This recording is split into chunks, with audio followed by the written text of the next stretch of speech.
ওমা, এটা যমজ বাচ্চা। আমি এখান থেকে একটি বাচ্চা আমার সঙ্গে করে নিয়ে যাব। আমার এই দুধের বাচ্চা এখন মা ছাড়া কিভাবে থাকবে?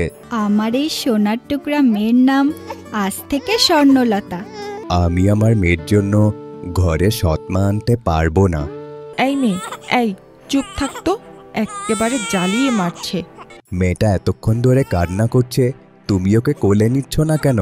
এই রাজ্যের সব সম্পদ নিজেদের হাতে করে ওই রাজা আর তার মেয়েকে রাস্তায় নামিয়ে দেব। তোকে তো এখানে বিয়ে দিয়েছি এই রাজ্যের সব সম্পত্তি হাতিয়ে নেওয়ার জন্য। কে কার সম্পত্তি হাতিয়ে নেবে শুনি?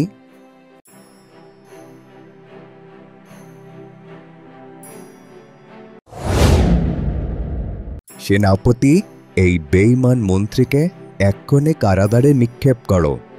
রাজামশাই, না না রাজামশাই, এ কাজ করবেন না, আপনি আমায় ভুল বুঝছেন। না, আমি কোনো ভুল বুঝছি না। আমি তোর সব কথা শুনে নিয়েছি। এখন আমি যা করছি তা ঠিকই করছি। তুই আমার বিশ্বাসের সদ্ব্যবহার করেছিস, তোকে তো এখন কারাগারে বন্দী থাকতেই হবে। রাজামশাই, আমাকে এইবারের মতো মাফ করে দিন রাজামশাই। আমি কথা দিচ্ছি, আমি এখান থেকে অনেক দূর চলে যাব। এই রাজমহলের আশেপাশেও আমাকে আর দেখবেন না রাজামশাই, আমায় মাফ করে দিন। না, তোকে মাফ করা যাবে না। তুই আমার বিশ্বাসের সদ্ব্যবহার করেছিস, তোকে তো কঠিন শাস্তি পেতেই হবে। আমি তোকে যাবজ্জীবনের জন্য কারাগারে বন্দি করলাম। সেনাপতি, ওকে এক্ষুনি আমার চোখের সামনে থেকে নিয়ে যাও। যথাজ্ঞা মহারাজ। এই বলে সেনাপতি বেঈমান মন্ত্রী মশাইকে কারাগারের দিকে নিয়ে গেল। আর এই দিকে কল্যাণী তার কৃতকর্মের জন্য রাজামশাইয়ের কাছে কান্নাকাটি করে মাফ চাইতে লাগলো। কল্যাণী, তোমায় আমি এই রাজ্যের রানী আর আমার রাজকন্যার মা করে এই রাজ্যে এনেছিলাম, কিন্তু তুমিও আমার সাথে বিশ্বাসঘাতকতা করলে। আমার ভুল হয়ে গেছে রাজামশাই, আমাকে মাফ করে দিন। না কল্যাণী, আমি তোমায় মাফ করতে পারবো না। আমার এই রাজ্যে বিশ্বাসঘাতকতার কোনো জায়গা নেই, তাই আজ এই মুহূর্তে তোমায় এই রাজ্য ত্যাগ করতে হবে। না না রাজামশাই, আমাকে এই মহল থেকে বের করে দিবেন না। আমার যে অনেক অসম্মান হবে, আমাকে যে কেউ কোথাও ঠাঁই দিবে না। একথা তোমার আগেই ভাবা উচিত ছিল কল্যাণী। এখন আর এসব কথা বলে লাভ নেই। রাজামশাই, আমাকে মাফ করে দিন। আমাকে একটা বার সুযোগ দিন, আর একটা বার সুযোগ দিন। আমি কথা দিচ্ছি, আমি রাজকুমারীকে আর কোনো দিনও অবহেলা করব না। ঠিক আছে কল্যাণী, আমি যেহেতু তোমায় এই রাজ্যের রানী করে এনেছিলাম, তাই সেই সুবাদে আমি তোমায় শেষবারের মতো একটা সুযোগই দিচ্ছি। তুমি আমার মেয়েকে আর কোনো দিনও অবহেলা করবে না। ঠিক আছে রাজামশাই। এরপর কেটে যায় বেশ কয়েকটি দিন। কল্যাণী রাজকুমারীর আদর যত্ন করে রাজামশাইয়ের মন জয় করে নিল। রাজামশাই খুশিতে কল্যাণীকে বলল, কল্যাণী, তুমি তো এই কয়েকদিনে আমার মন জয় করে নিয়েছ। তোমার প্রতি আমার আর কোনো রাগ নেই। রাজামশাই, মানুষ তো ভুল থেকেই শিক্ষা গ্রহণ করে। আমিও আমার ভুল বুঝতে পেরে তা শুধরে নিয়েছি। বাহ কল্যাণী, বাহ, তোমার প্রতি আমি অনেক খুশি। মহারাজ, আপনি খুশি থাকলেই আমি খুশি। কিরে দাসী, সব ঠিক আছে তো? হ্যাঁ হ্যাঁ রানীমা, সব ঠিক আছে। আমি সব ব্যবস্থা করে দিয়েছি, আপনারে কেউ দেখতে পারবে না। এখন আমার সাথে চলুন তো। ঠিক আছে, চল। কেউ যদি দেখে ফেলে দাসী, আমি কিন্তু তোর গর্দান নিয়ে নেব। ও নিয়ে আপনি চিন্তা করবেন না রানীমা, আপনি চলুন আমার সাথে। এই বলে কল্যাণী আর দাসী কারাগারের দিকে আসে মন্ত্রীর সাথে দেখা করতে। দাদা ভাই। আরে বোন, তুই এখানে? তোকে কেউ দেখেনি তো? না দাদা ভাই, আমাকে কেউ দেখেনি। তুমি ও নিয়ে চিন্তা করো না। কিন্তু তোমারে কি হাল হয়েছে দাদা ভাই? দেখেছিস বোন, ওই রাজামশাই আমার কি হাল করেছে। আমি এখানে একদমই ভালো নেই বোন। তোমার এই কষ্ট আমি আর দেখতে পারছি না দাদা ভাই। তুমি দাঁড়াও, তোমাকে যে এত কষ্ট দিয়েছে আমি তাকে শেষ করে দিব। কিন্তু বোন, এইবার ধরা খেলে যে আর রক্ষে থাকবে না। ও নিয়ে তুমি চিন্তা করো না দাদা ভাই, এইবার আর ওই ভুল করব না। এইবার রাজামশাইকে ছলে বলে কৌশলে মারব। ছলে বলে কৌশলে? কিন্তু কিভাবে? ও তুমি সময় হলেই জানতে পারবে দাদা ভাই। তোমার এই বোন খুব শীঘ্রই তোমাকে এই কারাগার থেকে মুক্তি করবে। হ্যাঁ, আমি জানি বোন, তুই এত তাড়াতাড়ি হার মানার মতো মেয়ে না। আচ্ছা দাদা ভাই, আমি এখন চলে যাচ্ছি। কেউ দেখে ফেললে আবার সর্বনাশ হয়ে যাবে। ঠিক আছে বোন, যা তাহলে। এই তো এই পায়েসের মধ্যে বিষ মিশিয়ে দিয়েছি। এই পায়েস খেয়ে তো রাজামশাই চিরকালের মতো ঘুমিয়ে যাবে, আর এই সব সম্পত্তি আমার হয়ে যাবে। এই বলে কল্যাণী বিষ মিশ্রিত পায়েস মহারাজের কক্ষে নিয়ে এলো। আহ, কি সুন্দর সুবাস বের হচ্ছে কল্যাণী।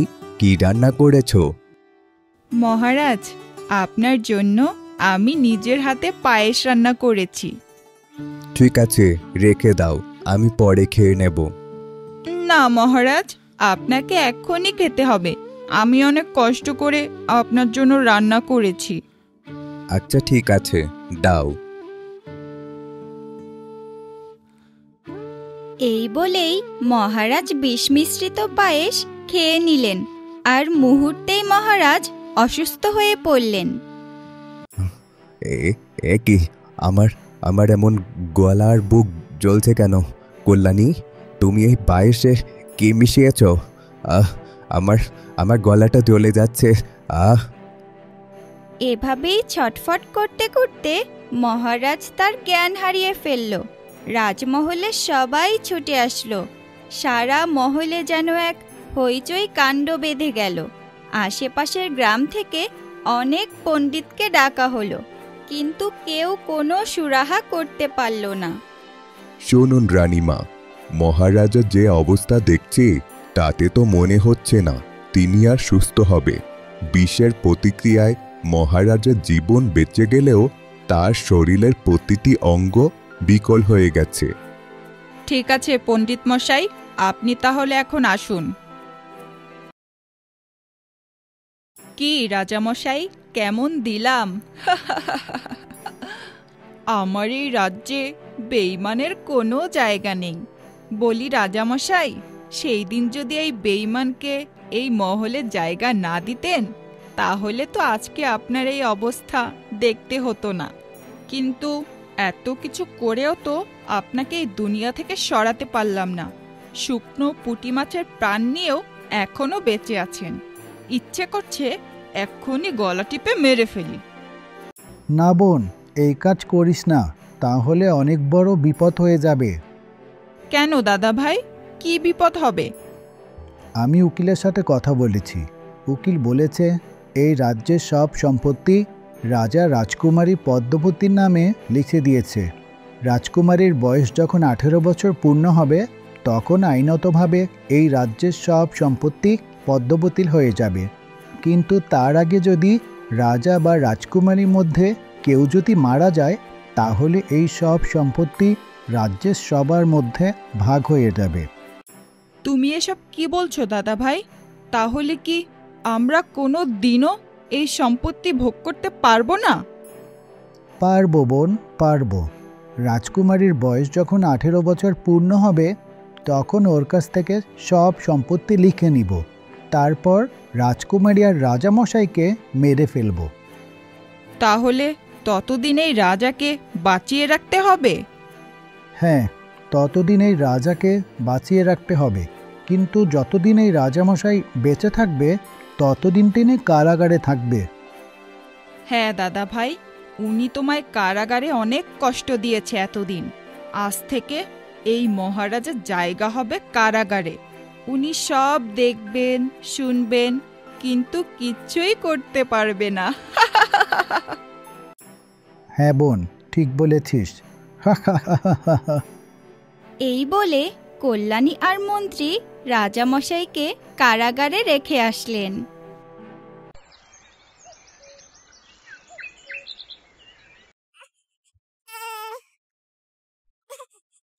উফ, মরণ, সারাদিন কাঁদতেই থাকে। দাসী, এই দাসী, এইদিকে আয় তো। এই নে, নিয়ে যা এই অলক্ষীকে। জন্মের পর তো ওর মাকে খেয়েছে, এখন আমাকে জ্বালিয়ে মারছে। আজকে থেকে ওর সব দেখাশোনা তুই করবি, আমি আর ওর দেখাশোনা করতে পারবো না।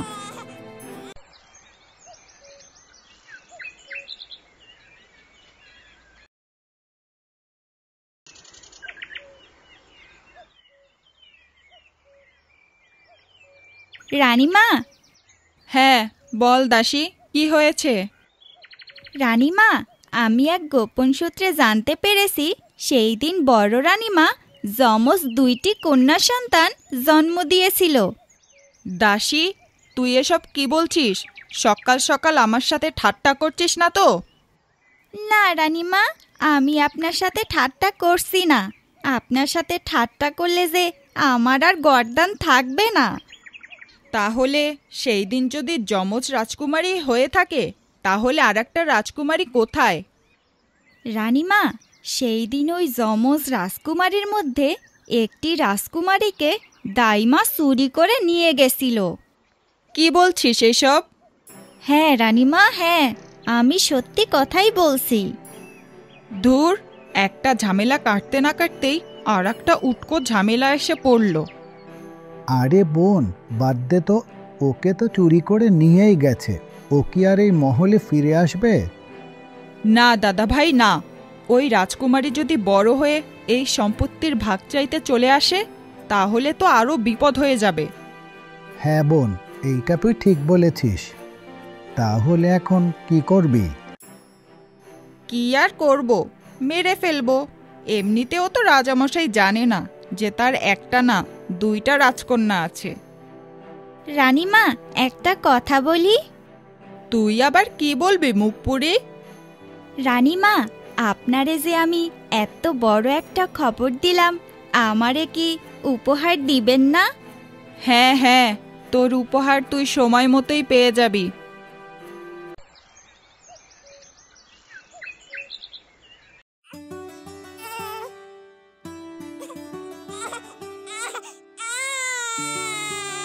ও লেলেলে, আমার সোনা বাচ্চাটা, তুই কান্না করিস না মা। আমার সোনা বাচ্চাটার ক্ষুধা লেগেছে, একটু অপেক্ষা কর মা, তোর বাবা এক্ষুনি তোর জন্য দুধ নিয়ে আসবে।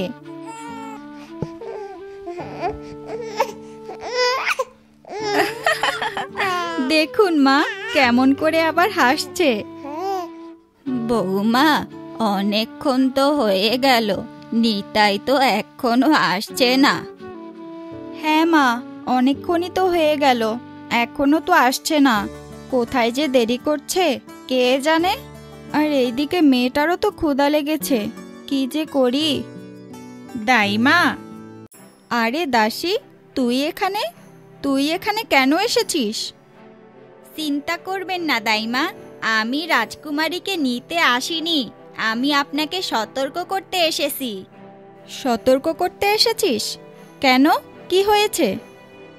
এরপর দাসী কমলিকাকে রাজমহলে ঘটে যাওয়া সব ঘটনা খুলে বলল। কি, ওরা আমার মেয়ের কথা জেনে গেছে? ওরা আমার মেয়েকে মেরে ফেলবে? হ্যাঁ দাইমা, ওরা সব জেনে গেছে। ছোট রানীমা খুবই খারাপ, ওরা যখন তখন এই বাড়িতে হামলা করতে পারে, আর রাজকুমারীকে পেলে তো রাজকুমারীকে মেরেই ফেলবে। হায় আল্লাহ, আমি এখন কি করি?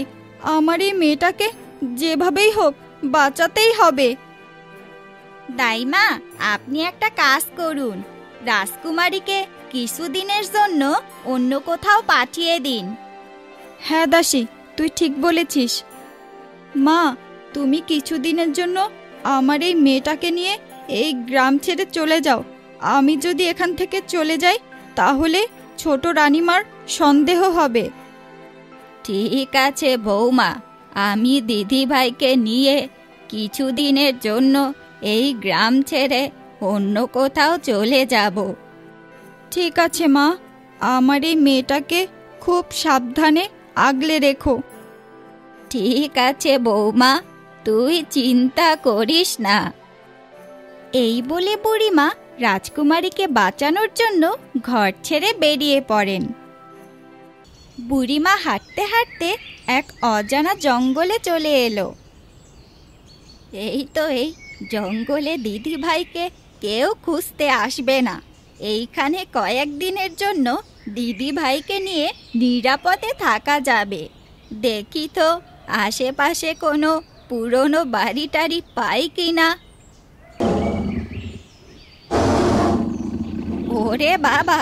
ওরে বাবা, এটা কিসের আওয়াজ?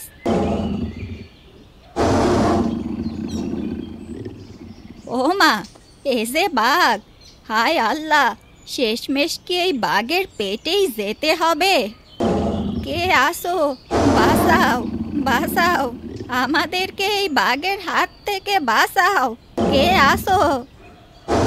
এই বলে বুড়িমা বাঁচার জন্য আর্তনাদ করতে লাগলো। কিন্তু হঠাৎ করে এক বানর আর কিছু পশু পাখি এসে বুড়িমায়ের সামনে দাঁড়ালো। আর এটা দেখে বাঘ মামা ভয়ে দৌড়ে পালালো। বুড়িমা, তুমি ভয় পেও না, বাঘ চলে গেছে।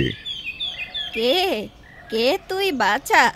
ও মা, এ যে এক বানর, তা তুই কথা বলছিস কি করে? তুমি আমাকে দেখে ভয় পেও না বুড়িমা, এখানে আমার মতো অনেক জীবজন্তুই কথা বলতে পারে। কিন্তু তার আগে বলো তো, তুমি এই জঙ্গলে কি করছো? আমি অনেক বিপদে পড়ে এসেছি বাছা, সব কথা তোকে খুলে বলবো, কিন্তু তার আগে আমায় একটা থাকার ব্যবস্থা করে দে। ঠিক আছে বুড়িমা, চলো আমার সাথে। এ কথা বলে বানরটি বুড়িমাকে জঙ্গলের একটা ভাঙ্গা বাড়িতে আশ্রয় দিল। কি রে বোন, কিছু ভাবলি? কিভাবে ওই রাজকুমারীকে মারবি? হ্যাঁ দাদা ভাই, আমি সব ভেবে রেখেছি। কিভাবে মারবি? দাদা ভাই, শুধু শুধু ওদের সামনে গিয়ে ঝামেলা করা যাবে না, তাহলে গ্রামের সবাই আমাদেরকেই সন্দেহ করবে। তাই আমি ভেবেছি আজকে রাতের অন্ধকারে ওদের বাড়িতে আগুন লাগিয়ে দেব। ব্যাস, তাহলেই এক রাতের মধ্যেই আমাদের সব ঝামেলা শেষ হয়ে যাবে। ঠিক বলেছিস বোন, রাতের অন্ধকারে সব জ্বলে পুড়ে ছারখার হয়ে যাবে, আর আমাদেরকে কেউ সন্দেহ করবে না। বেলা গড়িয়ে রাতের অন্ধকার নেমে এলো। কল্যাণী তার পরিকল্পনা অনুযায়ী কমলিকার বাড়িতে আসলো। এই, তোরা দাঁড়িয়ে আছিস কেন? দে আগুন লাগিয়ে।